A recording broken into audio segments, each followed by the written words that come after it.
जैसे मैंने कहा, एलामिये के अंदर बड़े वाज़ेह अल्फाज में लिखा हुआ है कि क्या था और क्या नहीं था। उसके ऊपर आप वाज़ेह तौर पे देख सकते हैं अगर कहीं अगर उधर कॉन्स्पिरेसी का लफ्ज़ है क्या उस एलामिये में, मेरा नहीं ख्याल।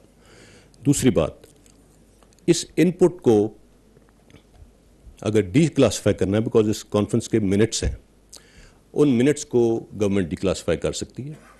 और अभी एक रोज़ पहले गालिबन प्राइम मिनिस्टर साहब ने यह भी कहा है कि वो पार्लियामेंट्री सिक्योरिटी कमेटी की मीटिंग बुलाएंगे, और उसमें अगर उसमें बुलाई जाती है वो मीटिंग, मुसल्लह अफवाज के सरबराहान उसमें भी जाके वही इनपुट अब भी दे देंगे, क्योंकि जब वो इनपुट दी गई और उससे अब तक कोई तब्दीली नहीं है।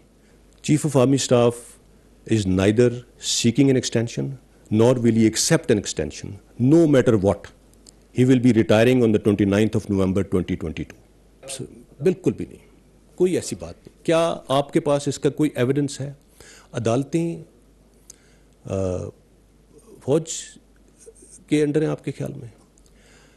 आप अल्हम्दुलिल्लाह हमारी अदालतें आज़ाद हैं, और अगर वहाँ पे कुछ हुआ है तो वो उनका अपना एक एक्शन था, उनके अपने मुताबिक था। There was no talk of martial law. Pakistan की बका सिर्फ़ और सिर्फ जमहूरियत में है, और ये बात चीफ ऑफ आर्मी स्टाफ ख़ुद कई मरतबा मुख्तलिफ लोगों के साथ इंटरेक्शन के दौरान कह चुके हैं।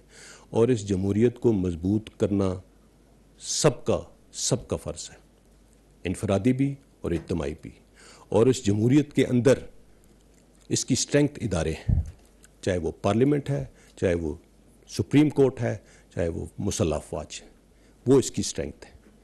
सो ये मिल के सम बनता है। लेकिन पाकिस्तान ने फ्यूचर जो आगे जाना है वो जमहूरियत में ही है इंशाअल्लाह, और पाकिस्तान में कभी मार्शल लॉ नहीं आएगा।